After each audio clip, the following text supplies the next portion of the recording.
ونستعينه ونستغفره ونؤمن به ونتوكل عليه ونعوذ بالله من شرور أنفسنا ومن سيئات أعمالنا من يهده الله فلا مضل له ومن يضلل فلا هادي له ونشهد أن لا إله إلا الله وحده لا شريك له ونشهد أن سيدنا ومولانا محمدا عبده ورسوله أما بعد فقد قال الله تعالى في كلامه المجيد أعوذ بالله من الشيطان الرجيم بسم الله الرحمن الرحيم ألا إن أولياء الله لا خوف عليهم ولا هم يحزنون الذين آمنوا وكانوا يتقون صدق الله العظيم وقال نبينا محمد صلى الله عليه وسلم من عاد لي وليا فقد آذنته بالحرب او كما قال علیہ الصلاۃ والسلام۔ محترم اور معزز سامعین کرام، یہ جو مہینہ چل رہا ہے یہ ربیع الثانی کا مہینہ کہلاتا ہے، اور اس مہینے میں ہمارے جو بہت سے مسلمان بھائی ہیں وہ 11ویں شریف کے نام سے ایک یادگار مناتے ہیں جو سیدنا شیخ عبدالقادر جیلانی رحمۃ اللہ علیہ کی یاد میں منائی جاتی ہے۔ حضرت شیخ عبدالقادر جیلانی رحمۃ اللہ علیہ کی جو شخصیت ہے اس کے بارے میں ساری دنیا جانتی ہے کہ آپ کو جو ہے تمام اولیاء کا سردار کہا جاتا ہے، یعنی جتنے بھی بزرگان دین گزرے ہیں ان میں جو ہے آپ کو بڑا اونچا مقام حاصل ہے۔ آپ کی شخصیت، آپ کا علم اور آپ کی بڑائی اور عظمت آج آپ کو اس دنیا سے رخصت ہوئے تقریباً 1000 سال ہو گئے، لیکن اس کے باوجود دنیا آپ کو یاد رکھے ہوئے ہے۔ اور نیکی اور اچھائی ایسی ہی چیز ہوتی ہے کہ اگر وہ انسان کے اندر ہو تو برسوں بعد بھی دنیا اس کو بھلاتی نہیں، اور اگر انسان بھلائی سے، خوبیوں سے خالی ہو، اس کے اندر اچھائی نہ ہو تو پھر دنیا اس کو یاد نہیں رکھتی، اور یاد بھی رکھتی ہے تو برائی کے ساتھ یاد رکھتی ہے۔ تو یہ مہینہ ہے جس میں سیدنا شیخ عبدالقادر جیلانی رحمۃ اللہ علیہ کی وفات ہوئی تھی۔ اب اس میں اختلاف ہے کس تاریخ کو وفات ہوئی، بہرحال اس میں جو مشہور تاریخ ہے وہ 11 تاریخ ہے، اور بھی تاریخیں جو ہے روایات میں آتی ہیں۔ تو اصل بنیادی چیز یہ ہے کہ یہ جو اللہ والے ہوتے ہیں، بزرگان دین ہوتے ہیں، ہماری امت میں ایک بہت بڑی کمی یہ ہو گئی کہ ہم جو ہے بزرگان دین کی کرامات کے پیچھے پڑ جاتے ہیں، ان کی تعلیمات کے پیچھے نہیں پڑتے، ان کی سیرت کے پیچھے نہیں پڑتے، ان کی زندگی کا مطالعہ کرنے کی کوشش نہیں کرتے، ان کے اعمال کو دیکھنے کی کوشش نہیں کرتے۔ بس ایک امت میں رواج ہو گیا کہ کرامات، حالانکہ کرامات کا جہاں تک مسئلہ ہے تو وہ کسی کے نزدیک بھی اس کی کوئی حیثیت نہیں، وہ کسی کے اندر پائی جائیں تو بھی اللہ والا ہو سکتا ہے، نہ پائی جائیں تو بھی اللہ والا ہو سکتا ہے۔ اب بہت سے ایسے اللہ والے گزرے جن کے ہاتھ سے کوئی کرامت ظاہر نہیں ہوئی، تو کیا ان کے اندر کوئی کمی ہو گئی؟ نہیں، جو شریعت اور سنت کا پابند ہے وہی سب سے بڑا اللہ والا ہے۔ اصل تو یہی بنیادی چیز دیکھی جائے گی کسی کے بھی اللہ والے ہونے کے لیے کہ اس کی زندگی میں اتباع سنت اور شریعت کتنی۔ اگر یہ نہیں ہے تو پھر چاہے وہ اپنے آپ کو جتنا بڑا ولی کہے، وہ دعوے میں جتنا بڑا پیر ہو، لیکن حقیقت میں نہیں ہو سکتا ہے۔ تو بنیاد تو یہی ہے کہ اس کے اندر کتنی اتباع سنت ہے۔ جتنا سنت کا پابند ہوگا اتنا ہی اللہ کا قریب ہوگا، اللہ کا محبوب ہوگا، اور جو اللہ کا محبوب ہوگا اسی کو ولی کہتے ہیں، اللہ کا دوست کہتے ہیں۔ تو بڑے فضائل آئے ہیں۔ اللہ تبارک و تعالیٰ نے قرآن میں فرمایا کہ الا سن لو، الا ان اولیاء اللہ لا خوف علیہم ولا هم یحزنون، کہ جو اللہ کے نیک بندے ہوتے ہیں، اللہ کے دوست ہوتے ہیں، اللہ کے ولی ہوتے ہیں، ان کو کسی چیز کا نہ خوف ہوتا ہے نہ آخرت کا کوئی غم ہوتا ہے، وہ اللہ کے دوست ہوتے ہیں۔ تو حضرت شیخ عبد القادر جیلانی رحمۃ اللہ علیہ کی بڑی عظیم شخصیت ہے، اور کوئی بھی بڑی شخصیت ہو تو اس میں اس کے والدین کا بڑا ہاتھ ہوتا ہے۔ تو ہم وہیں سے شروع کرتے ہیں، ان کے والدین سے، کہ کیسے حضرت شیخ عبد القادر جیلانی رحمۃ اللہ علیہ جیسی شخصیت وجود میں آئی، جس کو آج پوری دنیا تسلیم کرتی ہے، اور ان کا نام لینا ایک بڑے فخر کی بات ہے ایمان والوں کے لیے۔ ان سے محبت کرنا اور ان کی عظمت دل میں رکھنا، اور بھی جو اللہ والے ہیں سب کی عظمت دل میں رکھنا، یہ ایک بہت بڑی چیز ہے، ہمارے ایمان کا حصہ ہے۔ اللہ کے وسلم نے فرمایا ہے کہ من عاد علی ولیا فقد آذنتہ بالحرب، کہ جو میرے کسی ولی سے دشمنی رکھے گا، اس کے خلاف عداوت کرے گا، تو میں اس کے خلاف اعلان جنگ کر دوں گا۔ بہت بڑی بات ہے۔ اللہ تبارک و تعالیٰ نے اعلان جنگ کا لفظ جو ہے صرف 2 چیزوں میں فرمایا ہے۔ پورے قرآن حدیث میں آپ تلاش کریں گے تو اتنی بڑی بات اللہ نے کسی چیز میں نہیں فرمائی کہ نماز چھوڑو گے تو اعلان جنگ ہے، زکوٰۃ نہیں دو گے تو اعلان جنگ ہے، حج نہیں کرو گے تو اعلان جنگ ہے، نہیں فرمایا۔ ہاں 2 باتوں میں اللہ نے یہ بات فرمائی، اور اللہ کا اعلان جنگ ظاہر سی بات ہے، ایک چھوٹا موٹا کہہ دے کہ میں تمہارے خلاف اعلان جنگ کرتا ہوں تو کتنی بڑی بات ہو جاتی، اور اللہ کہے کسی کے خلاف کہ میں اعلان جنگ کرتا ہوں تو بہت بڑی بات ہے۔ اللہ سے کون جیت سکتا ہے؟ کون سا طاقت ہے؟ وَلِلَّهِ جُنُودُ السَّمَاوَاتِ وَالْأَرْضِ، اس کا لشکر تو سارے آسمان و زمین ہے، اس سے کون جیت سکتا ہے؟ تو اس کے بارے میں یہ کہا۔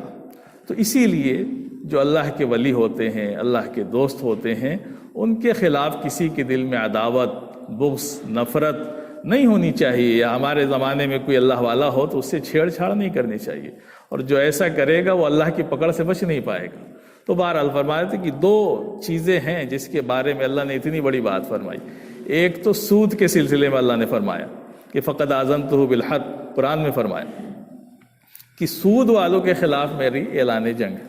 تو سود بڑی خراب چیز ہے۔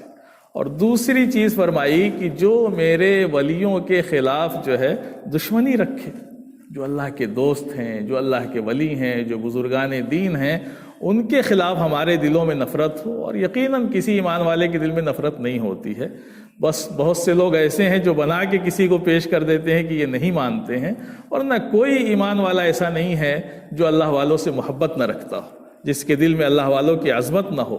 ہاں عظمت رکھنے کا بھی طریقہ ہوتا ہے، اور طریقہ وہی ہوگا جو ہم سب کے آقا جناب محمد الرسول اللہ صلی اللہ علیہ وسلم سکھا کر کے گئے، صحابہ جو دکھا کر کے گئے، وہی طریقہ ہوگا۔ اور کوئی دنیا کہے کہ آپ اس طرح سے مانیے فلاں صاحب کو، تو وہ طریقہ دین نہیں کہلائے گا۔ تو بہرحال بنیادی چیز یہ ہے کہ کوئی بڑی شخصیت بنتی ہے تو اس کے پیچھے بڑے پس منظر ہوتے ہیں۔ تو حضرت شیخ عبد القادر جیلانی رحمۃ اللہ علیہ کے والد، ان کا نام ابو صالح تھا، ظاہر سی بات ہے جب صالح تھے تو صالح ہی ہوں گے۔ تو ان کا واقعہ لکھا کہ وہ ایک مرتبہ کہیں سفر میں جا رہے تھے، بڑے بھوکے تھے، پریشان تھے، تو دریا کے کنارے سے جا رہے تھے، ان کو ایک سیب مل گیا بہتا ہوا، بھوک کی شدت تھی، اٹھایا اور کھا لیا۔ لیکن کھانے کے بعد احساس ہوا کہ یہ سیب تو ہم نے کھا لیا، لیکن پتہ نہیں کس کا تھا، کہاں سے آیا تھا، ہم نے تو اجازت نہیں لی۔ بہرحال مسئلے کے لحاظ سے کوئی مسئلہ نہیں ہے، لیکن تقوی والوں کا مسئلہ الگ ہوتا ہے، اللہ والوں کو۔ تو وہ پریشان ہو گئے، کھا تو لیا، پریشان ہو گئے۔ اب ان کے دل میں یہ آیا کہ کیا کریں۔ پھر انہوں نے سوچا کہ اس دریا کے کنارے سے جاتے ہیں اور پتہ کرتے ہیں کہ کس کے باغ کا یہ پھل تھا، اور جا کر کے اس سے معاف کرا لیں یا اس کو اس کی قیمت ادا کر دیں تاکہ یہ مسئلہ ختم ہو جائے۔ تو وہ بیچارے چلے، تلاش کرتے کرتے ان کو باغ مل گیا، دیکھا کہ اس کی شاخیں جو ہے وہ دریا میں لٹکی ہوئی ہیں سیب کی، سمجھ گئے کہ یہیں سے یہ گر کے گیا ہوگا۔ تو گئے، پتہ کیا کہ بھائی یہ کس کا باغ ہے، اس کے مالک سے ملاقات کرنی ہے۔ تو وہ بھی جن کا باغ تھا وہ بھی بڑے اللہ والے تھے، بڑے بزرگ تھے اپنے زمانے کے، عبداللہ سومعی رحمۃ اللہ علیہ، ان کا باغ تھا۔ وہ پتہ کیا، ملاقات ہوئی، پوچھا بھائی کیا بات ہے، کیوں آئے ہو؟ تو انہوں نے بتایا کہ بھائی مجھ سے ایک غلطی ہو گئی، ایک آپ کے باغ کا سیب بہتا ہوا جا رہا تھا، میں نے اٹھا کے کھا لیا، آپ سے اجازت نہیں لی، اب یہ ہے کہ آپ یا تو معاف کر دیں یا اس کی قیمت لے لیں مجھ سے، یا آپ جو چاہیں میں تیار ہوں اس کے لیے۔ تو انہوں نے کہا کہ بھائی دیکھو ایسے تو میں معاف نہیں کروں گا، 2 شرطیں پوری کرنی پڑیں گی تب میں معاف کروں گا۔ تو جس کے دل میں اللہ کا ڈر ہو، آخرت کی پکڑ کا ڈر ہو، تو وہ کچھ بھی کرنے کو تیار ہو جاتا ہے۔ انہوں نے کہا بھائی چلو، جو سزا دو گے، جو شرط رکھو گے میں مان لوں گا، اس لیے کہ مجھ سے غلطی ہوئی ہے، اور آخرت کی پکڑ سے اللہ بچا لے یہاں کی شرط پوری کرنے سے، تو اس سے بڑی بات کیا ہو سکتی ہے۔ تو انہوں نے کہا ٹھیک ہے۔ تو انہوں نے پہلی شرط یہ رکھی کہ تم کو جو ہے، مختلف روایتیں بہرحال 10 سال تک میرے باغ میں تم کو دیکھ بھال کرنی پڑے گی، پہلی شرط یہ ہے، دوسری شرط بعد میں بتا دیں گے۔ تیار ہو گئے وہ، کہا ٹھیک ہے ہم 10 سال تک آپ کے باغ کی دیکھ بھال کریں گے۔ بیچارے اپنا لگ گئے، دیکھ بھال کرتے رہے، پڑے رہے وہیں پر۔ اس کے بعد مالک ایک دن آیا، آ کر کے اس نے کہا کہ ایسا ہے کہ کوئی سیب توڑ کر کے لاؤ۔ لے گئے بیچارے توڑ کر کے، جب مالک نے کھایا تو سیب اچھا نہیں تھا، تو بڑا اس نے کہا کہ ارے بھائی اتنے سال سے باغ میں رہ رہے ہو، تم کو یہ بھی نہیں پتا ہے کہ کس درخت کا سیب اچھا ہے، کون سا میٹھا ہے، کون کیسا ہے؟ تو کہا کہ بھائی دیکھیے آپ نے تو مجھے یہاں رکھا تھا دیکھنے کے لیے، یہ تو نہیں کہا تھا کہ پھل کھا لینا، تو میں ایک پھل کھانے کی تو سزا یہ بھگت رہا ہوں، تو اب بغیر اجازت کے کیسے کھا لیتا؟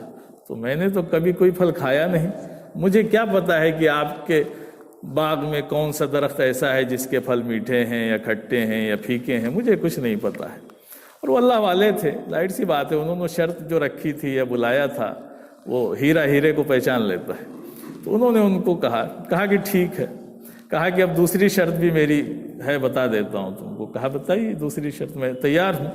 تو کہا دیکھو دوسری شرط یہ ہے میری کہ میری ایک لڑکی ہے، وہ آنکھوں سے اندھی ہے، کانوں سے بہری ہے، لنگڑی ہے، لولھی ہے، سارے عیب اس میں پائے جاتے ہیں، اور اس سے تم کو نکاح کرنا پڑے گا۔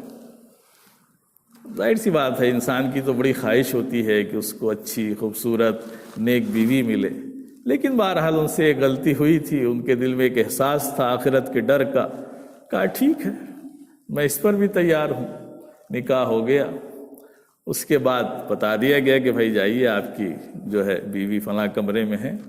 جب وہ بیچارے گئے تو وہاں دیکھا تو ایک بڑی خوبصورت صحیح سالم لڑکی بیٹھی ہوئی ہے، فوراً بھاگے وہاں سے، اور پھر مالک کے پاس گئے، کہا کہ یہ تو بڑا عجیب ہو گیا، پھر دوسرا گناہ ہو گیا مجھ سے، اس میں تو کوئی اور بیٹھا ہے، آپ نے جو بتایا تھا وہ لڑکی تو نہیں ہے اس میں، نہ وہ اندھی ہے نہ وہ لنگڑی ہے لولھی ہے، وہ تو ٹھیک ٹھاک لڑکی ہے، تو لگتا ہے کوئی دوسری غلطی ہو گئی مجھ سے۔ تو انہوں نے کہا کہ نہیں بات ایسی نہیں، اصل بات یہ ہے کہ جو میں نے بات کہی تھی اس کا مقصد دوسرا تھا۔ تو انہوں نے بتایا، جو عبداللہ سومئی رحمۃ اللہ علیہ تھے، انہوں نے کہا کہ اصل بات یہ ہے کہ میری جو لڑکی ہے اس کو میں نے اندھا کہا تھا، تو اس لحاظ سے کہا تھا کہ اس نے آج تک کبھی گناہ کو اپنی نگاہوں سے نہیں دیکھا، کوئی غلط چیز نہیں دیکھی۔ کان سے بہری ہے تو مطلب یہ ہے کہ اس نے کبھی غلط چیزیں کان سے نہیں سنی، اور کبھی گناہ کی طرف چل کر کے نہیں گئی، گناہ کی کسی چیز کو ہاتھ نہیں لگایا، تو اس لیے وہ لنگڑی، اندھی، بہری اور گونگی، اس نے زبان سے کوئی غلط بات نہیں نکالی، اس لیے میں نے کہا تھا۔ بہرحال شادی ہو گئی، اب ظاہر سی بات ہے وہ جو ان کی بیوی ملی کتنی نیک تھی، حافظہ، دین کی جانکار، اور جب اس سے اولاد پیدا ہوگی، جب باپ بھی اتنا نیک ہو اور ماں بھی اتنی نیک ہو، تو اس سے جب اولاد پیدا ہوگی تو وہ شیخ عبد القادر جیلانی ہی بنے گی۔ سمجھ میں آ رہی بات ہے نا؟ تو بڑا اثر ہوتا ہے انسان کی زندگیوں میں، اس کے ماں باپ کا بڑا رول ہوتا ہے کہ جب ماں بھی اتنی نیک، باپ بھی اتنا نیک، تو ایک ایسا بچہ پیدا ہوا جو تمام اولیاء کا سردار ہوا، جس کو دنیا نے مانا، ہزاروں لوگوں نے ان کے ہاتھوں پہ بیعت کی، ہزاروں لوگ ان کے ہاتھ پر مسلمان ہوئے، ہزاروں لوگوں نے، لاکھوں لوگوں نے ان کے ہاتھوں پہ توبہ کی، تو یہ شخصیت پیدا ہوئی۔ تو بہرحال بچپن سے ہی ان کے والد ان کی ولادت کے بعد اس دنیا سے رخصت ہو گئے ابو صالح، اور ان کی والدہ نے ان کی تربیت کی، شیخ عبد القادر جیلانی رحمۃ اللہ علیہ کی جو تربیت کی وہ ان کی والدہ محترمہ نے کی۔ ظاہر سی بات ہے کتنی نیک والدہ تھیں، گھر کی تعلیم، بچپن کی تعلیم گھر پہ ہی ہوئی، خود وہ پڑھی لکھی تھیں، پھر قریب کے مدرسے میں ان کو داخل کرا دیا، اور جب وہ بڑے ہوئے تو پھر ان کے دل میں خواہش پیدا ہوئی زیادہ علم حاصل کرنے کی، تو وہ پیدا ہوئے تھے ایران میں، ایک جگہ ہے گیلان، جس کو ہم جیلان کہتے ہیں، گیلان، تو وہاں وہ پیدا ہوئے تھے، اور وہاں سے ان کے دل میں خواہش پیدا ہوئی کہ علم حاصل کرنے کے لیے بغداد جائیں، جو اس وقت عراق میں ہے۔ وہاں وہ علم کا مرکز تھا، اس لیے کہ حضرت علی رضی اللہ عنہ جب خلیفہ بنے تھے تو انہوں نے خلافت کو جو ہے، دارالخلافہ جو ہے کوفے کو بنایا تھا، تو کوفہ ان کے آنے کی وجہ سے علم کا مرکز بن گیا۔ وہاں صحابہ بھی آ گئے، حضرت عبداللہ ابن مسعود رضی اللہ عنہ جو بہت بڑے فقہائے صحابہ میں سے ہیں، وہ بھی وہاں آ گئے، اور وہاں علم کا مرکز بن گیا بغداد جو تھا۔ تو وہاں وہ علم حاصل کرنے کے لیے گئے اور وہاں علم حاصل کیا، اور اس میں راستے میں واقعہ بھی پیش آیا۔ 17-18 سال کی عمر لکھی ہے کہ اس وقت گھر سے نکلے قافلے کے ساتھ، اور راستے میں جو ہے ڈاکوؤں نے گھیر لیا ان کے قافلے کو، پورے قافلے والوں کو لوٹ لیا۔ جب ان کا نمبر آیا تو ان کے پاس تو کچھ ایسی چیز ملی نہیں، تو ایک ڈاکو نے پوچھا کہ بھائی تمہارے پاس بھی کچھ ہے؟ کہا کہ ہاں ہے میرے پاس۔ کہا کیا ہے؟ تو کہا کہ میرے پاس 40 اشرفیاں ہیں۔ اس ڈاکو کو بڑی حیرت ہوئی کہ یہ نوجوان بچہ ہے اور کہہ رہا ہے کہ میرے پاس 40 اشرفیاں ہیں، کہیں نظر تو آ نہیں رہی ہے، یہ لگتا ہے کہ مذاق کر رہا ہے۔ تو بہرحال وہ اس کو لے کے اپنے سردار کے پاس گئے، کہا کہ دیکھیے یہ لڑکا ہے اور ایسی بات کہہ رہا ہے، لگتا ہے یہ مذاق کر رہا ہے ہم سے۔ تو ڈاکو جو ان کا سردار تھا وہ اور سخت تھا، اس نے ڈانٹا واٹا، پوچھا، کہا کہ بھائی کیا بات ہے، کہاں ہے تمہارے پاس، مذاق کر رہے ہو ہم سے؟ اس نے کہا نہیں مذاق نہیں کر رہے ہیں، میرے پاس واقعی میں ہے۔ پوچھا کہاں ہے؟ تو ان کی والدہ نے جو ہے ان کے آستین میں کہیں ایسی جگہ سی دی تھی کہ کوئی چوری نہ کر سکے۔ تو انہوں نے بتا دیا کہ بھائی ہماری اماں نے یہاں سی دیا ہے، تو یہ ہیں یہاں پر۔ اس نے دیکھا تو واقعی موجود تھی۔ تو کہا کہ بھائی ہم تو ڈاکو ہیں، چور ہیں، تم چاہتے تو بچ جاتے، ہم چوری نہ کر پاتے، تمہارا مال تو بچ جاتا۔ تو انہوں نے کہا کہ نہیں، ہم سے والدہ نے کہا تھا کہ کبھی جھوٹ مت بولنا، اس لیے ہم آپ سے جھوٹ نہیں بول سکتے تھے، آپ نے پوچھا کچھ ہے تو ہم نے بتا دیا کہ ہاں ہے، ہماری اماں نے یہاں سی رکھا ہے۔ تو اب اس کا اتنا اثر ہوا اس ڈاکو پر کہ بتاؤ، ایک یہ چھوٹا سا لڑکا 17-18 سال کا نوجوان، اور اپنی والدہ کی بات اتنی مان رہا ہے کہ اس کی ماں نے کہہ دیا کہ جھوٹ مت بولنا، تو یہ جو ہے اپنے مال کی ہے نا، اس کے دل میں کوئی محبت نہیں، اس نے بتا دیا کہ ہمارا مال یہاں ہے، ہم تو ڈھونڈ بھی نہ پاتے وہاں پر۔ اتنا متاثر ہوا کہ اس نے کہا کہ جب یہ اپنی ماں کی اتنی بات مانتا ہے تو ہم اپنے رب کی بات نہیں مانتے ہیں جس اللہ نے ہمیں پیدا کیا۔ تو اس کے دل میں اثر ہوا اور اس نے توبہ کر لی کہ نہیں، بس آج کے بعد میں اس کام سے توبہ کرتا ہوں۔ اپنے ساتھیوں سے کہا کہ بھائی آپ آزاد ہیں، جائیں، آپ اگر اس کام کو کرنا چاہیں تو کریں، اب میں تو توبہ کرتا ہوں۔ تو جو ساتھی تھے انہوں نے کہا کہ بھائی جب غلط کاموں میں آپ کے ساتھ رہے تو اب اچھے کام میں کیوں نہیں ساتھ رہیں گے، ہم بھی توبہ کرتے ہیں۔ تو یہ اثر ہوتا ہے نیکی کا اور سچائی کا اور ہمارے دین کی جو صحیح تعلیمات ہیں اس کا، کہ اللہ کتنی تاثیر رکھتا ہے سچائی کے اندر۔ اسی لیے حدیث میں کہا گیا ہے کہ الصدق ینجی والکذب یہلک، سچائی نجات دلاتی ہے اور جھوٹ جو ہے ہلاکت میں ڈالتا ہے۔ تو بہت بڑی چیز ہے۔ بہرحال وہاں سے بغداد پہنچ گئے اور وہاں پر جا کر کے علم حاصل کیا، علم کا مرکز تھا ہی، اور علم کے بڑے ماہر ہو گئے، بڑی محنت سے، مشقت سے، یعنی 40 اشرفیاں لے کر کے گھر سے گئے تھے بیچارے، اور وہ بھی ڈاکوؤں کے ہاتھ سے بچ گئیں ان کے توبہ کرنے کی وجہ سے۔ تو کتنے دن چلتی ہوں، ختم ہو گئیں۔ بڑے واقعات لکھے ہیں کہ کئی دن فاقے ہو جاتے تھے، اور بازاروں میں جا کر کے جو گری پڑی سبزیاں ہوتی تھیں ان کو اٹھا کر کے دھو کر کے استعمال کر لیتے تھے۔ اس طرح سے انہوں نے تعلیم حاصل کی۔ لیکن بہرحال ایک وقت آیا کہ وہ بغداد کے ایک بہت بڑے عالم بن گئے، اور ان کا ایک چرچا ہوا۔ پھر وہ مدرس ہو گئے، وہاں پر پڑھانا شروع کیا، درس دینا شروع کیا۔ پھر ان کے وعظ شروع ہوئے۔ جب ان کے وعظ شروع ہوئے تو اتنی تاثیر تھی ان کی بات میں، اتنا ان کے دل کے اندر صفائی تھی، اتنا مجاہدہ انہوں نے کیا تھا اللہ کے راستے میں، کہ پھر ان کے وعظ میں جو بھیڑ ہونے لگی تو جس مدرسے میں وہ پڑھاتے تھے جگہ تنگ پڑ گئی، اور بڑے بڑے بادشاہ اور وزراء بھی ان کے بیان میں آ کر کے بیٹھتے تھے، اور جہاں جگہ ملتی تھی وہاں بیٹھ جایا کرتے تھے۔ مطلب عجیب اللہ نے ان کے اندر تاثیر دی۔ تو یہ جو اللہ والی شخصیتیں ہوتی ہیں، یہ عجیب شخصیتیں ہوتی ہیں۔ یہ سب کچھ کھپا کر کے اپنے کو جب اللہ والا بنا لیتی ہیں اور اللہ کے دوست جب بن جاتے ہیں تو پھر اللہ بھی ان کے ساتھ ہو جاتا ہے۔ پھر اللہ فرماتا ہے کہ اگر تم میری اتباع کرو گے، میری بات مانو گے، تو میں تمہارا کان بن جاؤں گا، تمہارے ہاتھ بن جاؤں گا، تمہارے پیر بن جاؤں گا، تمہاری آنکھ بن جاؤں گا۔ کیا مطلب؟ اس کا سوچنا بھی اللہ کے لیے، اس کا دیکھنا بھی اللہ کے لیے، اس کا بولنا بھی اللہ کے لیے، اس کا چلنا بھی اللہ کے لیے، اس کا پکڑنا بھی اللہ کے لیے۔ سارے جسم کے اعضاء اللہ کے تابع ہو جاتے ہیں، وہ اللہ کا محبوب ہو جاتا ہے، اللہ اس سے محبت کرنے لگتا ہے۔ تو یہ تاثیر پیدا ہوتی ہے جب انسان اللہ والا بن جاتا ہے۔ تو میرے بھائیوں، ہم نے تو اس کی جھلک بھی نہیں دیکھی اپنے بزرگوں کی اور اللہ والوں کی۔ اس زمانے میں تو جو مادیت کا دور ہے، کہاں ہمیں وقت ہے کہ اللہ والوں کے پاس جائیں، ان کی صحبت میں بیٹھیں۔ حالانکہ قرآن نے تو بہت پہلے کہا تھا کہ یا ایھا الذین آمنوا اتقوا اللہ وکونوا مع الصادقین، اے اللہ والو، اے ایمان والو، تقوی اختیار کرو اور سچوں کی صحبت اختیار کرو۔ یہ صحبت میں بڑی تاثیر ہوتی ہے۔ صحابہ کیسے بنے؟ صحابہ کو اگر برسوں تعلیم دی جاتی تو وہ چیز نہ پیدا ہوتی جو اللہ کے وسلم کی صحبت سے چیز پیدا ہوگی۔ بڑی صحبت میں تاثیر ہوتی ہے۔ آپ اللہ والوں کی صحبت میں جائیں، ان کے ہاں بیٹھیں، کچھ وقت گزاریں تو آپ کو لگے گا کہ آپ کی دل کی دنیا بدلنے لگی۔ آج ہم سمجھتے ہیں کہ بس ہم تو بہت کچھ جان گئے، کسی نے کچھ کتابیں پڑھ لیں تو وہ بہت بڑا علامہ ہو گیا، کسی نے کچھ مسئلے جان لیے تو وہ بہت بڑا علامہ ہو گیا۔ یہاں تو بڑے بڑے عالم، بڑے بڑے پڑھے لکھے لوگ اللہ والوں کے سامنے جا کے ناک رگڑتے ہیں کہ ہمارے دل کی دنیا بدل جائے، ہماری اصلاح ہو جائے، تزکیہ ہو جائے، وہ تاثیر پیدا ہو جائے کہ ہم اللہ کے ہو جائیں اور اللہ ہمارا ہو جائے۔ من کان للہ کان اللہ لہ، جو اللہ کا ہو جاتا ہے اللہ بھی اس کا ہو جاتا ہے۔ تو میرے بھائیوں، یہ اللہ والے تھے۔ اب ہمارے زمانے میں کمیاں کیا ہوئیں؟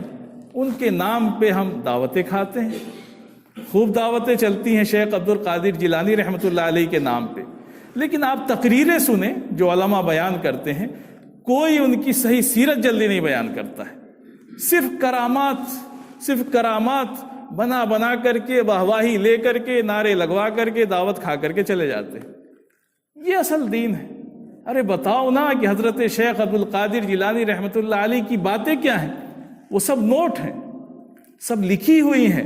ان کی تحریریں پڑھ کے سناؤ امت کو کہ وہ اپنی نصیحتوں میں، اپنی تقریروں میں کیا فرمایا کرتے تھے۔ آپ ان کی کتابیں پڑھیں، غنیۃ الطالبین ہے، فتوح ربانی ہے، فتوح الغیب ہے، بہت کتابیں ہیں ان کی۔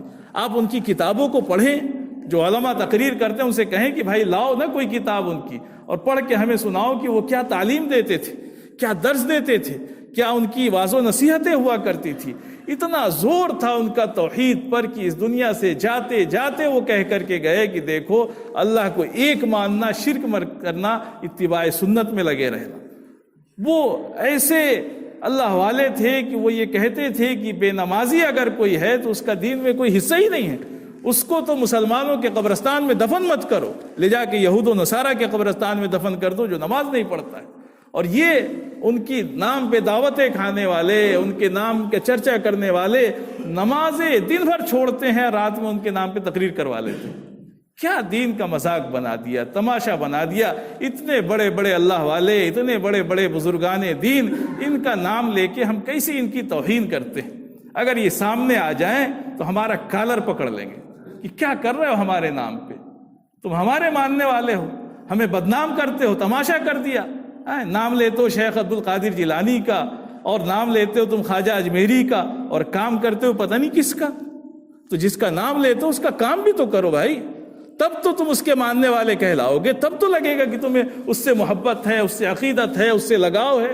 اور کام تو اس کا کرتے نہیں ہو، بات اس کی مانتے نہیں ہو، اس کی کتابیں پڑھتے نہیں ہو، اس کی سیرت کا مطالعہ نہیں کرتے ہو، اور نام ان کا لے کر کے خوب دعوتیں ہو رہی۔ ایک وقت کا جو نماز نہیں پڑھتا ہے وہ بھی زور سے نعرہ لگاتا ہے کہ غوث کا دامن نہیں چھوڑیں گے۔ ارے پکڑو تو چھوڑو، پکڑو تو پہلے دامن ان کا، پکڑو، عمل کرو، ان کی تاریخ پڑھو، ان کی سیرت پڑھو، اور جو وہ کہتے تھے اس پر عمل کر کے دکھاؤ، تب پتہ چلے گا کہ ہاں تم شیخ عبد القادر جیلانی کے ماننے والے ہو، تم خواجہ اجمیری کے ماننے والے ہو، تم بختیار کاکی رحمۃ اللہ علیہ کے ماننے والے ہو، تم نظام الدین اولیاء کے ماننے والے ہو۔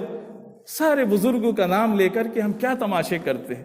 تو میرے عزیز بھائیوں، یہ جو اللہ والے گئے ہیں، ان سے محبت، ان سے عقیدت اور ان سے لگاؤ، یہ تو ہمارے ایمان کا جز ہے، لیکن ان کے نام پر ایسے کام نہ کیے جائیں جس سے ان کی بھی توہین ہو، ہمارے دین کی بھی توہین ہو، ہمارے نبی پاک علیہ الصلاۃ والسلام کی بھی توہین ہو، آپ کی تعلیمات کی توہین ہو۔ ہمیں ان کی تعلیمات کو، ان کی سیرت کو سینے سے لگانا چاہیے، مطالعہ کرنا چاہیے کہ وہ کیا باتیں کہہ کر کے گئے، کیا امت کو تعلیم دے کر کے گئے، جس کے نتیجے میں ہزاروں لوگوں نے ان کے ہاتھ پر اسلام قبول کیا، ہزاروں لوگوں نے ان کی مجلسوں میں توبہ کی، لاکھوں کی تعداد میں ان کے مریدین ہوئے، ان کے سلسلے شروع ہو گئے، قادریہ، چشتیہ، سہروردیہ، نقشبندیہ، یہ سب سلسلے شروع ہو گئے ان کے نام سے، اس لیے کہ اتنے بڑے اللہ کے ولی گزرے ہیں۔ لیکن ہم ان کے ناموں پہ جو کام کرتے ہیں، یقیناً یہ کام ان کے نہیں تھے۔ اللہ تبارک و تعالی ہم سب کو اپنے بزرگان دین کی سچی محبت نصیب فرمائے اور ان کے بتائے ہوئے راستے پر چلنے کی توفیق عطا فرمائے۔ ایک اعلان یہ ہے کہ سلطان پور کے سرکنڈے ڈیہ میں جو ہے 7 ضلعوں کا جوڑ ہے، 22 تاریخ کو، 21 کو روانگی